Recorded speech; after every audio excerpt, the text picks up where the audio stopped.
these algebra tiles represent? Okay, now you're thinking of the 10, the powers of 10. This is algebra tiles now. So what would one rectangle be?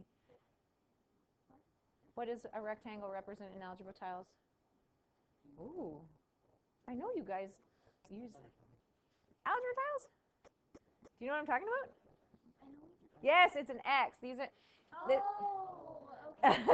This, so this is an X. This is an X. This is an X. This is an X. This is an X. This is an X. This is an X. This is an X. What do these represent? No, not Y. Ones. Yeah, this is a 1, 1, 1. And the reason why these algebras is that is this is an actual length of X by 1. Do you see? If I multiply, the area would be X. Do you see these are all 1 by X's? And then this is a 1 by 1. Do you see this is an area of 1?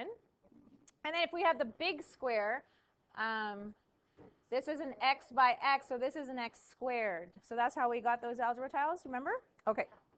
So it's saying here, use this set of algebra tiles sketch below all the different ways you can form a rectangle with the given tiles.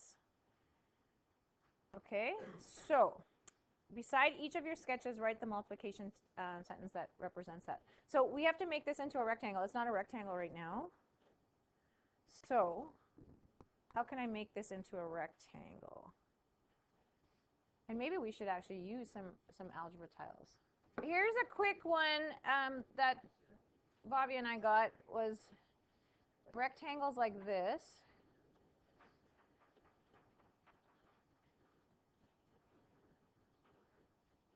And then we did the 4 squares. Do you see I made a rectangle there? Yeah? Is that the one everybody else got? Have you found another one? Okay, so what would this be for does anybody know what this would be for the multiplication? So what is the side lengths here? It would be the same here. So it would be a 4, yeah. And then what would this represent here? Not x squared. So 2x. Yeah, and a 1. So plus 1. So if I multiply those two together, do I get 8x plus 4?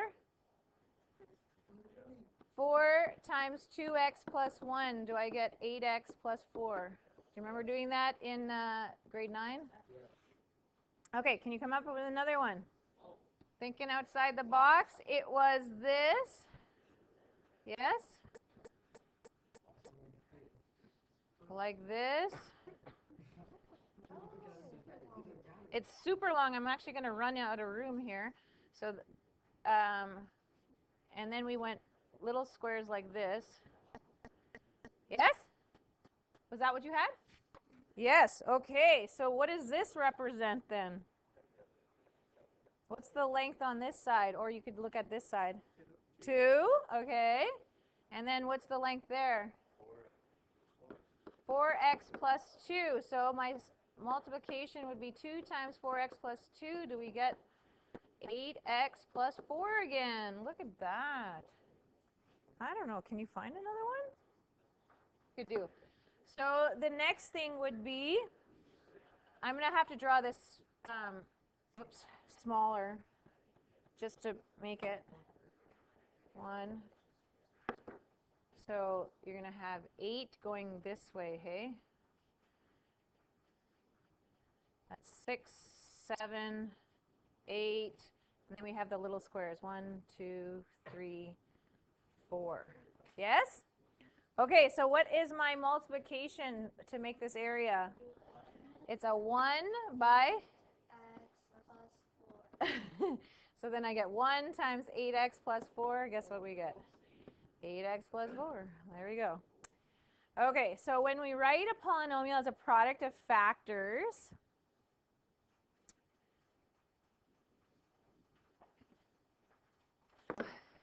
we factor the polynomial. The polynomial is fully factored when it cannot be factored further. I think this should be an ED there, sorry. So we already went over how to find the greatest common factor, or the GCF. Is the largest factor shared by two or more terms. This is the largest number that both terms can be factored by. Okay, so essentially when we were doing this algebra tiles thing, we were factoring. We were basically taking out a 4 and figuring out what we have left, or taking out a 2 and figuring out what we have left, and same with that. But you didn't even realize you were doing that. You were just trying to make a multiplication. So I guess the key here is you have to realize that just like multiplying and dividing are inverse operations of each other, factoring a polynomial is the same as dividing, or so that would be inverse of multiplying the two. So grade 9 we went this way. Grade 10 we go this way. Okay? But the GCF, the greatest one I could factor out, was not a 1. It wasn't a 2. It was a 4. Do you see? Because I could have taken out more things here, right? And obviously more things there. So that's why we were practicing GCF. So now we need to figure out what the greatest common factor between 12 and 18 are. It's 6. Very good. Do you remember how to do this if you didn't know it was 6? You can do, you can write them all out, the factors, and then find which factor is the greatest. For bigger numbers, we wrote it as prime factorization, and we circled. I like prime factorization better, right? And then 18 is 2 times 3 times 3, and you can see we have a common 2 and a 3. So my GCF is 6, yes? And my LCM, do you remember how to figure this out? This is good for the quiz tomorrow. My LCM would be the 6 times the leftover ones, which would be another 6, which means my LCM would be 36. We're multiplying, right? Okay, so now we have numbers and variables. So how can I break down 4xy and 2x squared y? Well, 4xy is, what are the prime numbers of 4? Well, that's 2 times 2. And then how do I get x and y? Well, I have to multiply it by x and y. You can't break down x and y any further, right? Okay. 2x squared y. Well, 2 can't be broken down anymore because it's already prime. X squared can be broken down as x times x, and y is just y. So now we're going to do the same technique. We're going to circle the common ones, right? That's all I got. Oh, and a y, sorry. Yes? Nothing else I can circle. So what's my GCF then? 2xy. So you see how we're going to like extend this now to polynomials? Okay. So let's find the greatest common factor between these. So what are we going to do for 18x squared yz?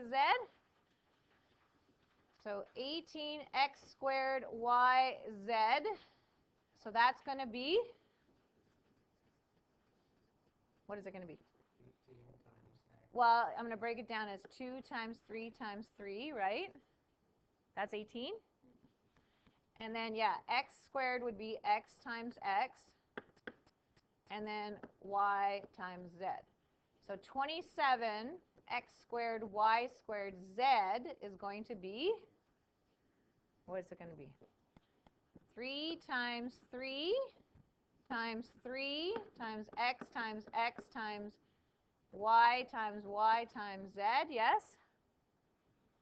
And then 9x squared y squared is going to be 3 times x times y, and you're thinking, oh my gosh, this is a lot of work. It actually, once you get it, you won't have to do all this, but until the point where you actually can see what you're looking for, I would suggest doing it this method. So now what do we do again? We circle the common ones. So there's another 3. We have an x squared have a y, and we don't have a z common. Yes? Well, we don't have a z on this one, so we can't circle it yet. So I hope you understand the difference between GCF and LCM. LCM, we just have to find commonalities between 2 out of the 3, but at GCF you have to have it common to all of them. So what do we got there? 9 x squared y. Okay, does anybody see a shortcut here? No shortcuts. When you get to grade 11 pre-cal, like, you wouldn't do all this. You would just see what the GCF is. So you probably, and maybe you're not at this point yet, but that's okay. Are you at the point where you can look at 18, 27, and 9 and figure out that 9 is the common factor? So then you're halfway there. Now you just have to figure out, how do I get the x and the y exponents? So what would you say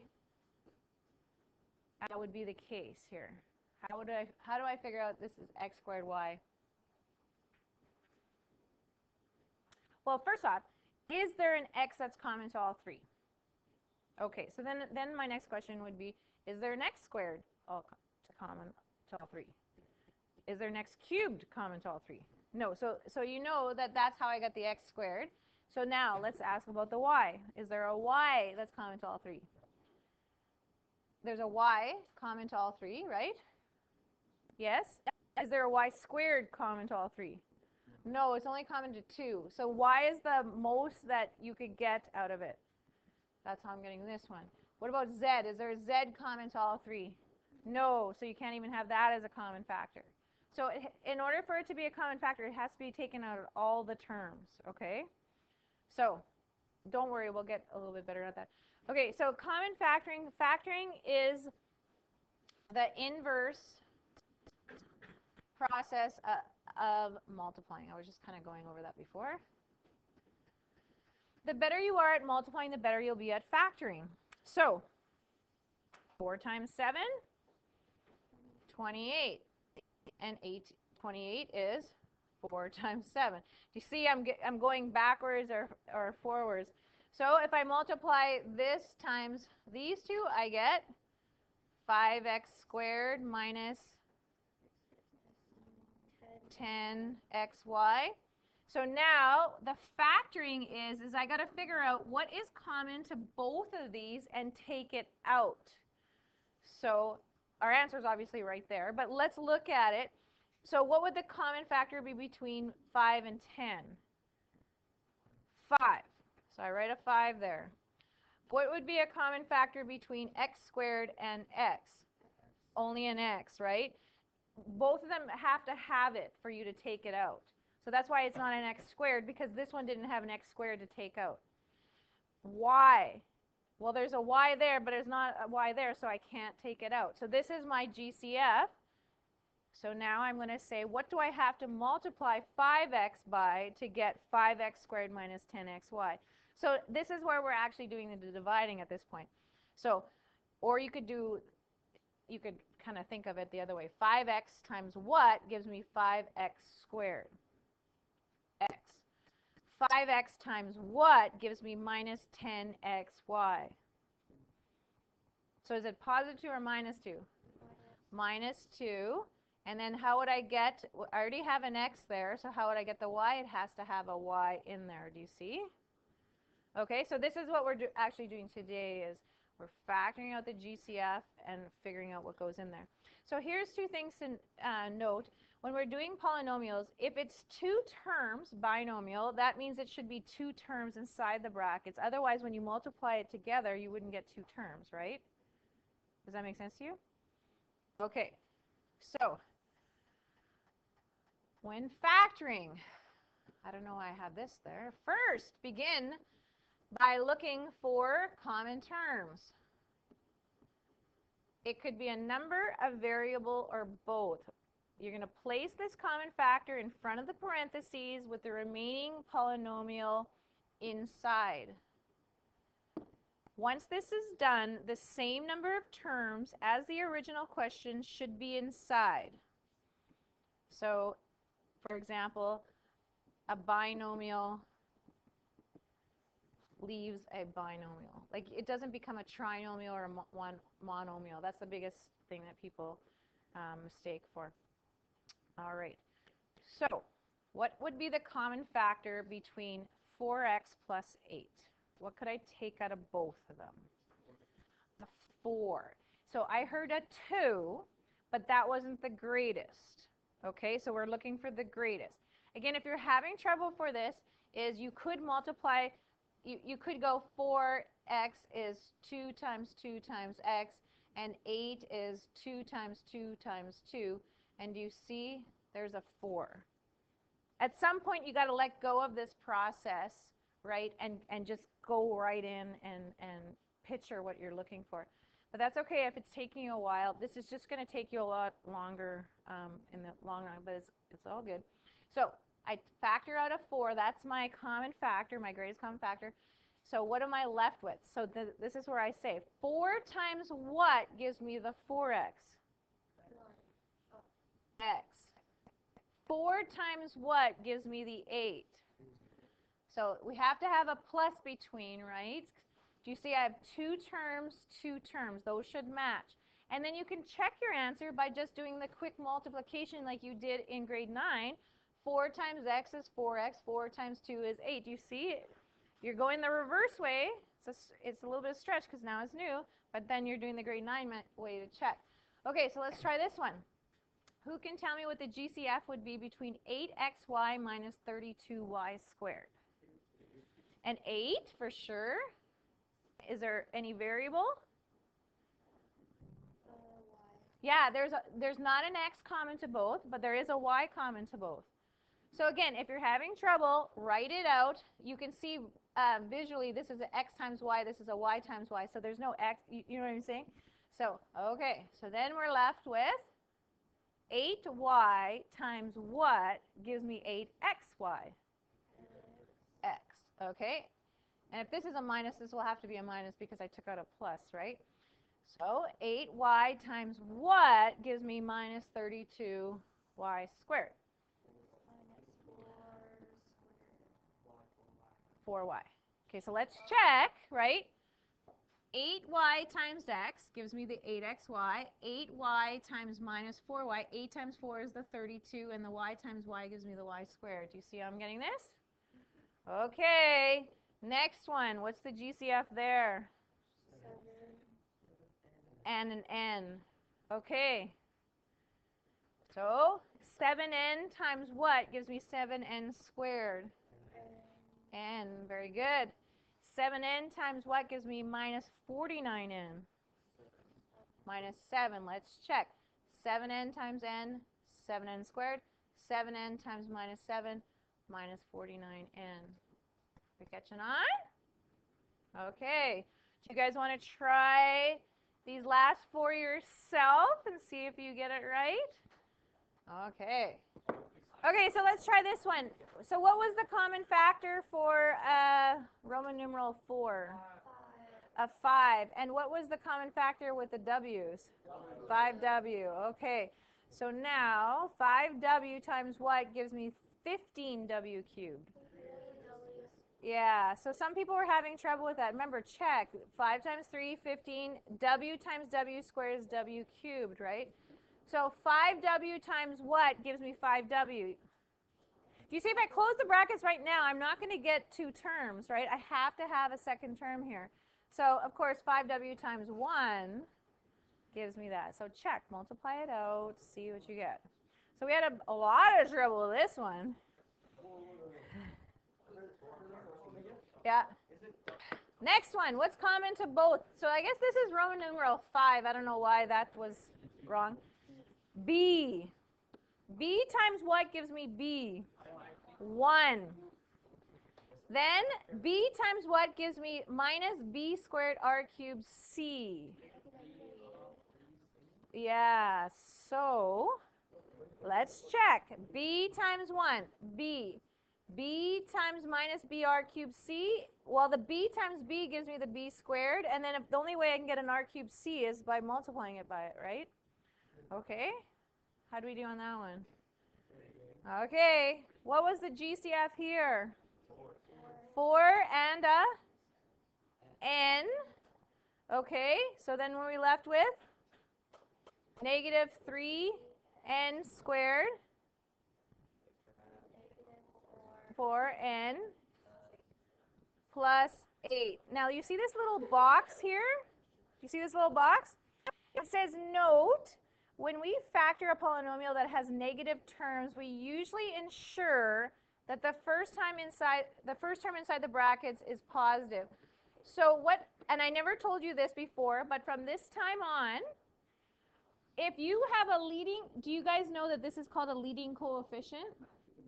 Okay, if the leading coefficient is negative, we need to factor out a negative with it. So, are you listening? Instead of taking out a 4n, we're going to take out a minus 4n. Now what are we left with? Positive 3n squared. What do we get here? Plus 4n minus 8. So this is the more correct answer from now on. You're not supposed to have a leading coefficient negative when we're doing this factoring. It just kind of looks goofy here, like you're missing something. Like it just looks unfinished. So the proper math etiquette is not to have a leading coefficient when you're factoring inside the brackets. Okay? So next one, what was the GCF here? 3. What about x's? 3x. Any y's? No. Okay, so 3x times what gives me 3x cubed? X squared. 3x times what gives me minus 6x squared y? Minus 2. No, it's an xy. Yeah, so let's check. X, I have to get an x squared. So x times x is how I'm getting x squared. If I had an x squared there, I'd get an x cubed when I multiplied. Okay, so 3x times y gives me 9xy squared.